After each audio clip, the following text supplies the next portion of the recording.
Okay, सो आज हम लोग बात करने वाले हैं नोवा एग्रीटेक के आईपीओ को लेकर के। नोवा एग्रीटेक का आईपीओ लॉन्च होने वाला है एंड इसमें आप लोग को आईपीओ के लिए अप्लाई करना चाहिए या नहीं करना चाहिए।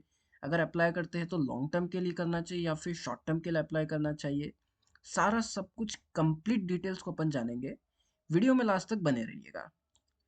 तो सबसे पहले अपन बात करते हैं कंपनी को लेकर के, कंपनी का कामकाज क्या है, कंपनी के बारे में अपन जानते हैं। नोवा एग्रीटेक कंपनी की जो शुरुआत है वो 2007 में की गई थी और हैदराबाद में इसकी शुरुआत की गई थी।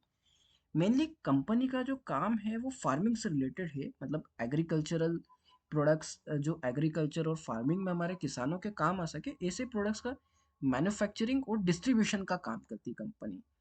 इसमें ये सॉइल हेल्थ के मैनेजमेंट से रिलेटेड प्रोडक्ट्स हो गया, या जो हमारे क्रॉप्स रहते हैं उसमें न्यूट्रिशनल प्रोडक्ट जैसे कि बायो पेस्टिसाइड्स वगैरह का प्रोडक्शन करना, उनकी मैन्युफैक्चरिंग करना, और क्रॉप के प्रोटेक्शन को लेकर के कुछ जो प्रोडक्ट्स रहते हैं इस तरह के प्रोडक्ट्स का मैन्युफैक्चरिंग और डिस्ट्रीब्यूशन का ये काम करती है। बहुत सारे प्रोडक्ट्स निकाले इन्होंने, ऐसे बहुत सारे। अभी तक जो है कंपनी के इन टोटल, जैसे मैंने आपको बताया काफ़ी सारे प्रोडक्ट्स इनके, इन टोटल इनके पास में 629 629 प्रोडक्ट्स का रजिस्ट्रेशन हो चुका है इस तरह के। टोटल अगर हम बात करें तो इंडिया के 16 राज्यों में इनकी 10,900 डीलर्स का टोटल नेटवर्क है।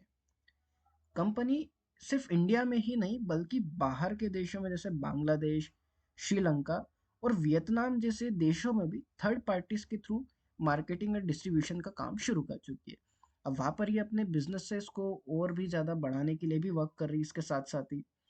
इसके अलावा, क्योंकि कंपनी जो है मेनली एग्रीकल्चर और फार्मिंग पर फोकस्ड है, उससे रिलेटेड प्रोडक्ट्स डेवलप करती है, तो ये क्या करते हैं कि जो हमारे देश में जो किसान है उनको भी ऑन रोड ऑन फील्ड जो है ये गाइडेंस प्रोवाइड करते हैं, उनको भी वहाँ पर हेल्प करते हैं। और इसके लिए जो है इन्होंने एक प्रोग्राम लॉन्च किया था, नोवा किसान सेवा केंद्र प्रोग्राम, जिसको NKSK कहा जाता है, जहाँ पर डायरेक्टली इनके जो एजेंट्स रहते हैं जिन्हें हम किसान मित्र या फिर किसान सेवक कहते हैं, उनको इन लोगों ने जो है अपॉइंट किया है ऑन अ सैलरी बेसिस, और ये डायरेक्टली जाते हैं गांव में, किसानों से मिलते हैं, वहाँ पर उनको ऑन रूट जो भी प्रॉब्लम्स आ रही है उसको हेल्प करते हैं। साथ ही बेटर क्रॉप मैनेजमेंट के लिए अच्छे से कैसे फसल की देखभाल की जाए, उसका किस तरह से ध्यान रखें, कैसे उसको न्यूट्रिशन देना चाहिए और कैसे उनको प्रोटेक्ट करना चाहिए, हर एक चीज़ में उनको गाइड करते, एजुकेट करते ये लोग। तो बहुत अच्छा काम कर रहे हैं। इसके अलावा इन्होंने क्या किया है, किसान की हेल्प के लिए कुछ IoT बेस्ड प्रोडक्ट्स भी लॉन्च किए। जैसे कि सॉइल की हेल्थ को स्कैन करने के लिए इन्होंने एक प्रोडक्ट लॉन्च किया था जिसे हम भू परीक्षक कहते हैं। इसके अलावा इनका अपना एक ड्रोन भी इन्होंने लॉन्च किया था जिसे नोवा एग्रीबोट कहा जाता है। तो इस तरह से कंपनी जो है प्रोडक्ट्स जो है फार्मिंग से रिलेटेड प्रोडक्ट्स तो मैन्युफैक्चर कर ही रही है, बट ऑन साथ ही साथ जो है रूट लेवल पे भी किसानों की बहुत ज़्यादा हेल्प कर रही है। तो कामकाज के हिसाब से तो बहुत शानदार कंपनी, बहुत ही बढ़िया कंपनी, और बहुत अच्छा वर्क कर रही है। अब आईपीओ से रिलेटेड भी अपन कुछ डिटेल्स को जान लेते हैं। तो आईपीओ जो है इसका 23 जनवरी से शुरू होने वाला है। पहले ये 22 जनवरी को खुलने वाला था, बट क्योंकि 22 जनवरी को जो है अब स्टॉक मार्केट बंद रहेंगे, इसीलिए अब ये जो है 23 जनवरी को ओपन होगा। 23 जनवरी से तो 25 जनवरी तक आईपीओ चलेगा। आईपीओ का जो साइज है वो तकरीबन 143 करोड़ का साइज है। प्राइस बैंड जो रखा गया है इसमें 39 रुपये से तो 41 रुपये पर शेयर का रहा गया है। आईपीओ की लिस्टिंग BSE और NSE दोनों पर होगी। रिटेल के कोटे के लिए अगर हम बात करें तो 35% का रिटेल कोटा में दिया गया है। QIB कोटा जो है 50% का है। NII कोटा 15% का है। सबसे बढ़िया बात यह कि रिटेल कोटा इन्होंने ज़्यादा रखा है जो कि 35% का है। तो ये काफ़ी अच्छी बात है इसके लिए। इसके अलावा जो रिटेल है वो मिनिमम जो है एक लॉट अप्लाई कर सकता है। एक लॉट में आपको 365 शेयर्स मिलेंगे, 365 शेयर्स। और कुल मिलाकर के जो अमाउंट लगेगा वो रहेगा 14,965 रुपये। मैक्सिमम लॉट रिटेल 13 लगा सकता है। कुल शेयर रहेंगे 4,745। टोटल अमाउंट रहेगा 1,94,545। HNI के लिए, स्मॉल HNI के लिए, SHNI के लिए जो लॉट साइज है मिनिमम वो 14 का रखा गया है। टोटल शेयर होंगे 5,110। अमाउंट लगेगा 2,09,510 रुपये। और BHNI के लिए जो मिनिमम लॉट साइज रखा गया है वो 67 का है। शेयर्स होंगे टोटल 24,455। टोटल अमाउंट होगा 10,02,655 रुपये का।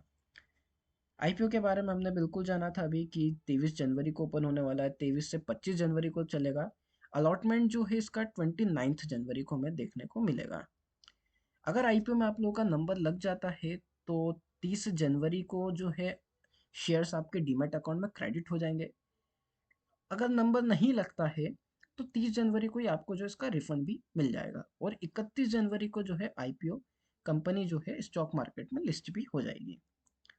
अब कंपनी के हम कुछ फाइनेंशियल की बात कर लेते हैं। जैसा मैंने बताया कंपनी बहुत अच्छी है, प्रॉफिटेबल कंपनी है। इनका जो पीएटी है, पीएटी मतलब प्रॉफिट आफ्टर टैक्सेस, टैक्स काटने के बाद में जो प्रॉफिट रहता है, वो 2020 में था इनका 2,98,00,000 रुपए, जो कि 2021 में बढ़ करके हो गया 6,30,00,000। 2022 में प्रॉफिट इनका और बढ़ा 13,70,00,000 के आसपास हो गया। और 2023 में ये 6 महीने का बताया, 2023 में 6 महीने का इनका जो प्रॉफिट था वो था तकरीबन 6,86,00,000 रुपए। तो प्रॉफिटेबल कंपनी और बहुत अच्छी कंपनी है। अब ये जानना हमारे लिए ज़रूरी है कि आईपीओ के लिए अप्लाई करना है या नहीं करना है। वेल, अभी तक जो डिटेल्स मैंने आपको बताई है उससे तो आप सब लोग ये बिल्कुल समझ गए होंगे कंपनी बिल्कुल अप्लाई करने लायक है, आईपीओ में बिल्कुल अप्लाई करना चाहिए। और शॉर्ट टर्म लिस्टिंग गेन के हिसाब से ही नहीं बल्कि लॉन्ग टर्म के हिसाब से भी इसमें अप्लाई करना चाहिए। अगर आप लॉन्ग टर्म के हिसाब से भी इसमें अप्लाई करते तो वेल एंड गुड, बहुत अच्छी कंपनी है, प्रॉफिटेबल है, कंपनी का ग्रोथ भी जो है काफ़ी अच्छा है। और अगर शॉर्ट टर्म के हिसाब से भी आप करना चाहते हैं तो बिल्कुल शॉर्ट टर्म के हिसाब से कर सकते हैं। यहाँ पे अगर हम चेक करें तो 49% का जो है हमें आज की डेट में ग्रे मार्केट प्रीमियम इसका देखने को मिल रहा है। यानी कि एटलीस्ट आपको जो है 49% तक का जो लिस्टिंग गेन आपको इस आईपीओ में देखने को मिल सकता है। तो मेरी आप लोगों से राय रहेगी, शॉर्ट टर्म लिस्टिंग गेन के लिए तो आप लोग बिल्कुल अप्लाई कर सकते हैं कंपनी में, आईपीओ में। साथ ही साथ लॉन्ग टर्म के हिसाब से भी आप इस आईपीओ के लिए अप्लाई कर सकते हैं। आप एक बार इसमें अपनी तरफ से भी सभी डिटेल्स को चेक कीजिएगा। वीडियो अगर आपको पसंद आया है तो वीडियो को लाइक कीजिएगा, शेयर कीजिएगा, और जो सब्सक्राइब का बटन है उसको ठोक देना, बिल्कुल ठोक देना, घंटी का बटन भी दबा देना, ताकि आने वाली सभी वीडियोस की नोटिफिकेशन आप लोग को मिल सके।